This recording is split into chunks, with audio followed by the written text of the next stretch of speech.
Salut à tous les héroïnes du quotidien, comment allez-vous dans cette période de cantonnement? Aujourd'hui, je reçois un super gars, j'adore. C'est Vanak, comment tu vas? Salut May, ça va super bien. Malgré ce qui se passe à l'extérieur, mon intérieur va super bien, donc Ouais, c'est bah c'est top. cool, ça permet de faire des connexions de loin, des C'est connexions ça? quand même, et puis de passer le temps devant YouTube. Voilà. Carrément, super. Alors, pourquoi je reçois Vanak aujourd'hui? Parce que déjà, c'est un super gars. C'est un gars qui a toujours le sourire, et puis c'est surtout un entrepreneur vraiment que j'aime, qui m'inspire. Et j'ai vraiment à cœur aujourd'hui de l'écouter déjà et d'aller écouter et prendre ses pépites parce qu'il a des pépites à vous partager. Déjà, Vanak, est-ce que tu peux te présenter? Voilà, qu'est-ce que tu fais de beau dans la vie? Depuis quand? Yes, yes. Alors j'ai 37 ans encore pendant quelques semaines, bientôt 38. J'ai un parcours de vie assez classique jusqu'à on va dire, mes 34 ans. Donc j'ai fait de longues études comme papa-maman m'ont demandé de faire. J'ai eu un beau CDI que j'ai gardé un peu trop longtemps à mon goût. Et voilà, j'ai fait des études d'ingénieur. J'ai été ingénieur pendant 12 ans et demi, un truc comme ça. Et j'ai fait le parcours parfait, entre guillemets, selon les codes de la société. Donc, longues études, CDI, ingénieur, chef de projet, directeur de projet, jusqu'au moment où je me suis dit, mais en fait, j'ai l'impression de faire plaisir à tout le monde, sauf à moi. J'ai l'impression d'avoir réussi selon ce que mes parents me disaient, mais moi, je m'épanouis pas. Alors, il y a peut-être quelque chose qui cloche dans tout ça. Et si à un moment donné, je commençais à m'écouter moi, et si à un moment donné, je commençais à vraiment faire les choses qui me plaisent moi et qui ont du sens pour moi. Et, et ça, c'est arrivé à peu près euh, un peu après la naissance de ma fille, qui va bientôt avoir 6 ans là. Hmm. Euh, la naissance de ma fille, ça a été un premier élément déclencheur qui a, qui a fait que j'ai commencé à me poser des questions. Et en fait, c'est une succession d'événements par la suite qui m'ont fait prendre conscience de tout ça, en fait, que j'étais pas forcément heureux dans ce que je faisais, que répondre aux ordres de quelqu'un et faire des choses au quotidien qui avaient pas trop de sens, c'était peut-être pas la bonne voie pour moi. Et suite à tout ça, j'ai lancé une chaîne YouTube qui s'appelle Prendre sa vie en main, qui vient de fêter ses 4 ans là et qui avoisine là les 250 000 abonnés. Donc Yeah. voilà. Donc aujourd'hui, ma chaîne YouTube, c'est presque mon quotidien. On en parlera, je pense, dans l'interview. Mais voilà, c'est moi le truc qui m'a fait prendre conscience que je pouvais faire autre chose de ma vie et être plus heureux au travers de ça, et qui a permis à d'autres personnes de se réveiller aussi et à prendre leur vie en main, en l'occurrence. Voilà. Justement, les personnes, tu accompagnes les personnes donc, qui sont en état de réveil. Euh, Mhm. Tu accompagnes qui? Tu les aides à se transformer en quoi? Enfin, Ok. quel est ton Alors type aujourd'hui, c'est des personnes qui, un peu comme moi, qui ont suivi les modèles qui ont été transmis par leur entourage, leur environnement, soit la société, soit leurs parents, soit leurs proches. Et je les accompagne à euh, être plus heureux. En fait, j'ai 3 mots. J'ai happy, healthy, wealthy. Donc, à être plus heureux, à être plus en forme et à mieux gérer leur argent.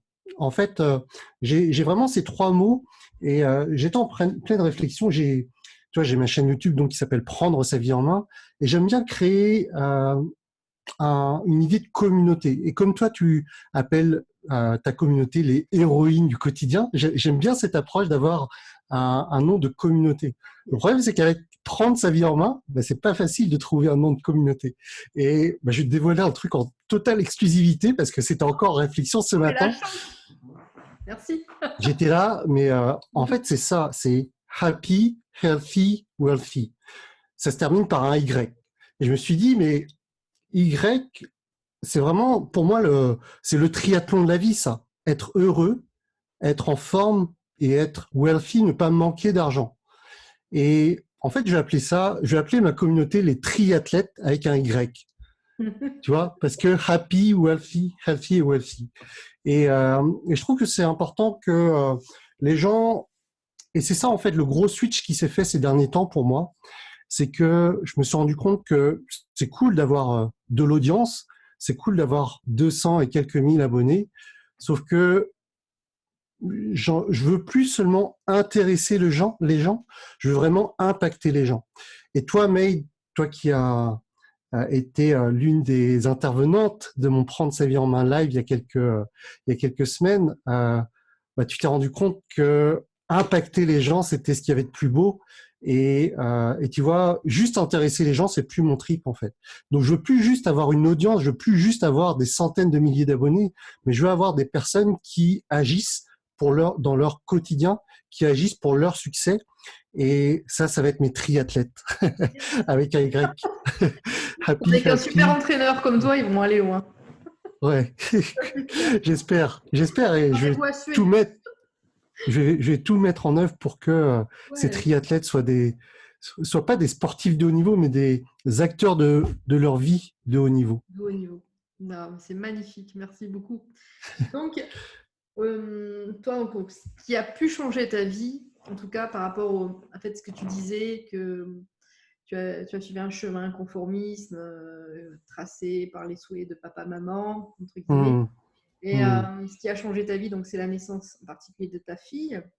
Aujourd'hui, si par exemple, on a des auditrices là qui sont dans un changement de vie, justement, qui sont mhm. enlisées dans leur conformisme, quel conseil tu pourrais leur donner justement pour qu'elles puissent sortir de cet enlisement, tu vois, qui est quand même assez récurrent tous les jours, tous les jours. Tous les jours, elle dit je ferai demain et demain, je ne fais pas. Et demain, Hmm. ça recommence, tu vois. Bah déjà, le premier truc, en fait, il y a trois étapes dans tout changement. Le premier truc, c'est déjà la prise de conscience. La problématique, c'est qu'aujourd'hui, les personnes sont tellement dans leur moule, dans leur zone de confort, qu'elles avancent. Les personnes, elles sont un peu en pilote automatique, tu vois. Et à un moment donné, il faut qu'il y ait une prise de conscience. Alors, la prise de conscience, elle peut avoir à deux niveaux. Soit il y a un événement grave dans la vie qui fait que parce qu'il y a un accident, parce qu'il y a un décès dans la famille, ben là, il y a une prise de conscience, il y a un déclic. Soit ben, les personnes, elles, elles s'ennuient tellement dans leur vie qu'elles espèrent avoir une vie plus belle, avoir un éclat, un truc qui fait que voilà, elles veulent sortir de leur quotidien. Et ça, la prise de conscience, ben, peut-être que ça va être en regardant ces interviews, je l'espère, qu'en suivant ta chaîne et avec avec tous les experts et les interviews que tu vas faire, les personnes vont prendre conscience qu'il est possible de changer. La deuxième chose, c'est la compréhension de tout ça. Tu prends conscience, ok, maintenant je comprends que je peux changer. Et la troisième étape, c'est qu'est-ce que je mets en place pour changer. En fait, ces trois étapes-là, elles sont fondamentales. Je prends conscience, je comprends, et ensuite j'actionne, j'implémente les choses que je reçois de la vie, les choses que un coach, les choses que quelqu'un va m'apporter, ou les choses par lesquelles, je sais pas, un mentor m'inspire. Qu'est-ce que je mets en place maintenant pour véritablement changer. Et, et si tu veux, moi, j'étais dans le cas où j'ai senti des petits trucs qu'il fallait que je change des choses au moment où ma fille est née ou au moment où mon père est décédé quelques temps avant. Donc j'ai pris conscience de ça, mais j'ai pas encore bien compris tout ça.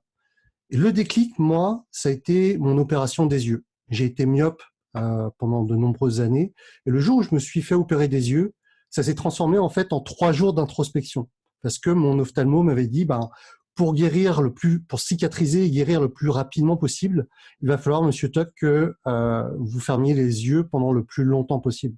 Et en fait, pendant 72 heures, j'ai eu cette phase d'introspection. Ça a été une méditation longue durée, mais là, j'ai commencé à comprendre les choses. Et en fait, le passage à l'action, il a été immédiat après. Ma chaîne YouTube, elle est née même pas un mois après cette opération. Ma première vidéo, elle est arrivée quelques semaines après. Et après, tout s'est enchaîné jusqu'à aujourd'hui. Et c'est que le début. C'est sûr que tu as fait un magnifique parcours. Et par rapport à ce que tu disais, c'est vrai que recevoir des informations, c'est bien. Mais ce qui donne vraiment de la valeur à ces informations, ce n'est pas de le savoir, c'est de les implémenter. Voilà. Et c'est Et le plus dur. Il y a un gap énorme Ouais, entre voilà. savoir les choses et les mettre en place. Et c'est sûr. Ouais.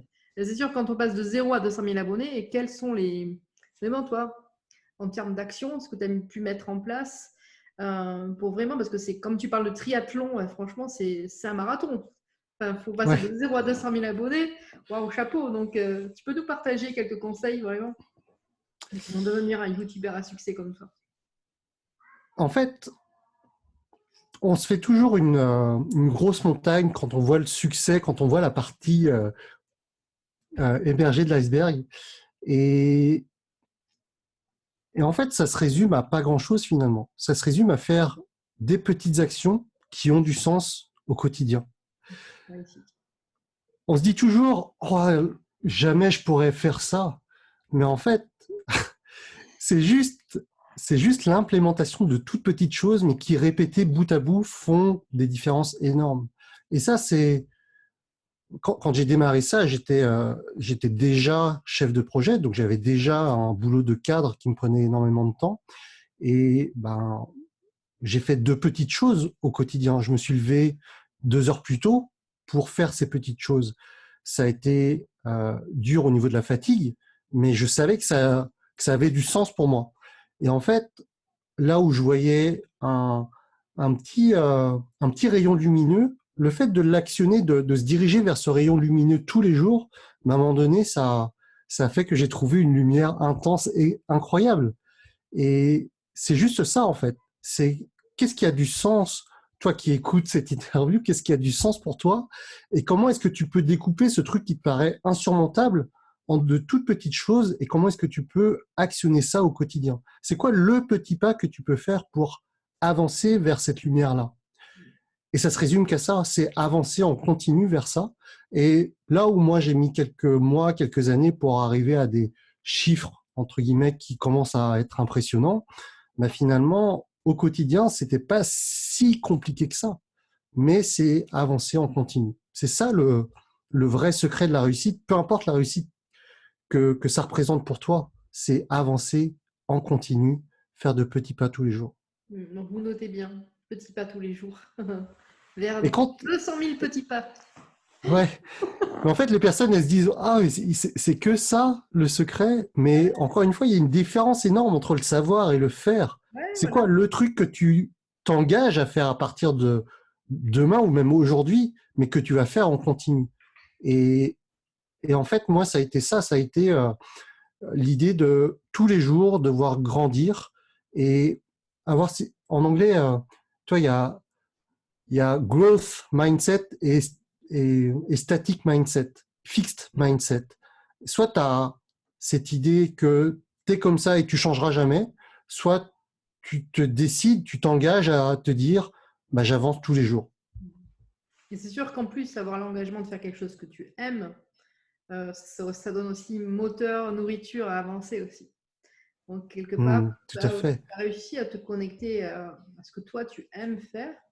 Et justement, ce que tu aimes faire aujourd'hui, comment tu as pu le découvrir? Ah ben tiens, c'est Et, ça que je vais faire.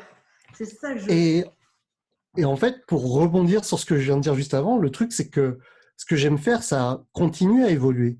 À un moment donné, j'avais un objectif de ah, ce serait cool d'avoir 10 000 abonnés. Et cet objectif de 10 000 abonnés, il s'est transformé en 50 000, etc., etc. Mais Hmm. aujourd'hui, le nombre d'abonnés, c'est plus ce qui m'intéresse. Aujourd'hui, le nombre d'abonnés, c'est secondaire et c'est qu'une conséquence de tout ce que je mets en place. Moi, aujourd'hui, ce que je veux, c'est avoir des personnes qui viennent me voir et qui me disent, comme j'ai presque quotidiennement, et qui m'envoient des emails ou qui m'envoient des messages sur Messenger ou qui m'envoient des petites vidéos qui me disent, ah, Vanak, si tu n'avais pas partagé cette idée-là, j'en serais pas là où j'en suis aujourd'hui.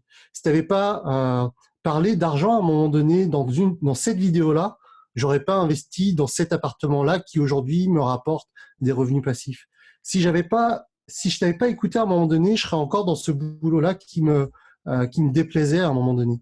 Et en fait, c'est pour ça que je me bats aujourd'hui, que j'avance aujourd'hui, c'est pour avoir ces types de retours-là, c'est avoir ces remerciements, ces messages de reconnaissance et qui me, qui me montrent que ce que je fais est pas inutile et qui aide des tas de personnes finalement. Et c'est ça qui est primordial pour moi, ce que j'aime, c'est aider les gens à ouvrir les yeux sur ce qui est important pour eux, tout Magnifique. simplement. Donc, tu es notre héros du jour, Vanak. Et j'aimerais avoir quand même ta définition de ce que c'est qu'un héros ou une héroïne du quotidien pour toi. Ah. Pour moi, j'associe cette idée de héros comme, comme un leader, en fait. C'est quelqu'un qui n'a pas besoin de l'approbation de quelqu'un pour agir avec son cœur. C'est quelqu'un qui n'a pas besoin d'avoir de voir d'autres personnes acquiescer, de voir d'autres personnes qui valident ce qui est important pour lui pour avancer. Et c'est quelqu'un qui a du courage. Et le courage, ça vient de cœur. Quelqu'un qui avance avec son cœur, qui avance avec dans la direction qui a du sens pour lui. Et, et quand tu me dis que je suis un héros, ben, moi, c'est ce que ça veut dire, c'est que j'avance. Et il y a des personnes à qui ça va déplaire. Et en fait, c'est pas très grave. Du moment que moi, je m'épanouis dans ce chemin. C'est ça qui est le plus important finalement. Et marchez avec votre cœur, les filles. mais c'est ça qui est super important et ouais, vraiment, parce que derrière, ça va forcément déplaire à des personnes, même proches, parce que ces personnes-là, elles vont vouloir vous protéger, mais en vous protégeant, en voulant vous protéger, elles vont refléter leur propre peur à elles, ces personnes-là. Et parce que vous n'avez pas forcément la même carte du monde que la personne à côté, même si c'est quelqu'un de proche, eh bien, c'est important que vous avanciez dans la bonne direction pour vous. Et pour moi, un héros ou une héroïne, c'est ça, et de ce que les autres veulent pour nous, carrément. faire ce que tu as à l'intérieur, voilà. Et toi, justement, tu avances avec ton cœur et j'ai envie d'avoir un petit peu ton partage des personnes qui t'inspirent justement à l'intérieur, qui te font avancer. Des personnes connues ou tout simplement d'autres personnes que tu aimes bien dans ton entourage. Alors, la première personne, avant que tu dises dans ton entourage, qui me venait à l'esprit, c'est mon tout premier mentor. C'est rigolo parce que je l'ai jamais connu, parce qu'il était mort avant que je le découvre. Et mon premier mentor, ça a été Jim Rohn. Jim Rohn, c'est quelqu'un qui est décédé en 2009, donc il y a plus de 10 ans maintenant.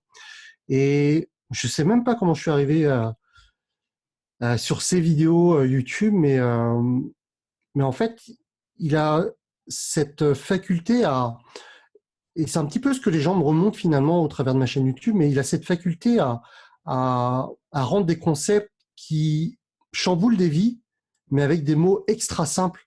En fait, ce qu'il dit, c'est super simple, c'est des idées accessibles à tout le monde, mais quand il les dit, en fait, c'est limpide, c'est super clair. Et Jim Rohn, ça a été mon premier héros. Ça a été la personne qui m'a inspiré dans ce parcours de développement personnel que j'ai initié il y a quelques années maintenant. Et, euh, et encore aujourd'hui, et je me rends compte que Jim Rohn, ça a été le mentor de plein de monde, y compris des grands de ce monde comme Tony Robbins, Un homme comme extraordinaire de simplicité, d'épure et de c'est ça. clarté. En fait, Ouais, c'est un homme extraordinaire. voilà. Et, justement, puisque c'est une personne qui t'inspire, peut-être que tu as une citation de lui à nous partager, ou est-ce que toi, dans ta vie, quand tu te lèves le matin, quand tu fais tes journées, il y a une citation qui te suit tous les jours dans ta petite oreille, dans ton cœur, justement, ou même dans l'arrière-pensée? Une Alors petite Jim phrase. Rohn, il y a une citation qui m'inspire beaucoup. C'est alors en français, ça donne n'espère pas avoir des problèmes plus petits, espère grandir assez pour affronter ces problèmes-là. C'est pas exactement comme ça qu'il le dit en anglais, mais c'est un peu l'idée que j'aime enfin que moi que je représente au travers de sa citation. Et voilà, aujourd'hui, bah, il y a des problèmes qui vous paraissent insurmontables, mais finalement, si vous vous développez assez pour grandir, si, comment est-ce que je tourne ça? Si vous développez assez, un jour, ce problème, il sera pas si grand que ça. Est-ce que le problème que vous représentez aujourd'hui, pour une autre personne, il y a des chances que ça soit un tout petit problème? Probablement que oui. Et, et en fait, c'est ça, c'est tout part de soi finalement. Il faut d'abord devenir assez grand pour affronter ces problèmes-là. Et D'ailleurs, Et plus on voilà. grandit, plus on a les ressources nécessaires pour affronter des problèmes encore un peu plus grands. Donc, C'est ça. c'est une joie, en fait, d'avoir des problèmes, parce qu'on grandit. Et c'est ça qui, en fait, forge le héros, mine de rien, ou l'héroïne. Et justement, parlant de cette identification d'héros et de héroïne, toi, si tu veux nous partager un héros que tu kiffes, que ce soit un héros imaginaire ou pas, puisque on kiffe la créativité dans la communauté. Un personnage, tu serais qui? Ah. En fait, j'ai pas forcément de héros là qui me vient en tête, mais j'ai plusieurs héros. Et tu vois, je suis fan de super-héros, je suis fan de tout l'univers Marvel, je suis fan de. Yes. Et en fait, ce qui est de représentatif dans tout ça, c'est que peu importe les super pouvoirs qu'ils ont, peu importe Iron Man, peu importe Superman, machin, en fait, ils ont tous leur kryptonite, ils ont tous leur, leur éléments de vulnérabilité qui font que euh, on s'attache quand même à eux. Et à partir du moment où vous acceptez, vous, votre vulnérabilité, à partir où vous vous laissez aller avec vos émotions, c'est là où vous commencez à être humain. Et c'est là où finalement le super-héros, il est pas parfait en fait. Et vous, quand vous avancez, et c'est ça qui est important, c'est que vous, finalement, il n'y a pas besoin d'être parfait pour être un héros. Il faut juste avancer avec ses forces et ses faiblesses. Il faut accepter ses faiblesses pour aller de l'avant. Et finalement, c'est, je pense, le message qui est le plus intéressant au travers, peu importe le héros que c'est finalement, La grandeur d'un que je héros, prends. donc, il est aussi représenté, donc, tu veux dire, par sa vulnérabilité, par Ouais, laisser transpirer ses failles. Et de là, justement, fait vraiment la force d'un leader, puisque tu disais que le héros, c'est un leader. hum. Et Merci. vous, peu importe la personne que vous êtes, en fait, vous avez tous votre super pouvoir et vous avez tous votre kryptonite. Ah, Et en fait, et finalement, c'est ça qui est important. Et je vais peut-être vous laisser cette image-là, mais plus on se connaît, plus on s'aime, et on sème d'abord et on récolte par la suite. ah, c'est beau. Et ça, c'est un truc que j'aime répéter à mes clients, aux personnes que j'accompagne. Et il faut d'abord commencer par se connaître soi, et à partir de là, et ben on récolte les succès. C'est super en tous les cas. Est-ce que tu peux nous dire un petit peu plus pour terminer? Euh, Parler un petit peu de ton accompagnement, où est-ce qu'on peut te trouver? Et, comme ça permettra aussi à d'autres personnes qui veulent aller te voir d'aller sur Carrément. te voir. Ouais, le point d'entrée, le point d'entrée de tout ça, c'est la chaîne YouTube Prendre sa vie en main. Il va y avoir des choses que vous allez, il va y avoir des sujets que vous allez préférer par rapport à d'autres. Mais voilà, si vous ne connaissez pas la chaîne Prendre sa vie en main, vous tapez ça dans YouTube et vous allez trouver tout ça très facilement. Merci, Voilà. Vanak. Bon, en tout cas, Merci à toi, May. je te remercie d'avoir pris ce temps avec nous. Moi, je t'ai ravie. Et puis, écoute, je pense que tu as des petits gars là. C'est ça, des Je petits gars en dirais. plus de ma petite fille. Dans tous les cas, c'est super. Merci de ce partage.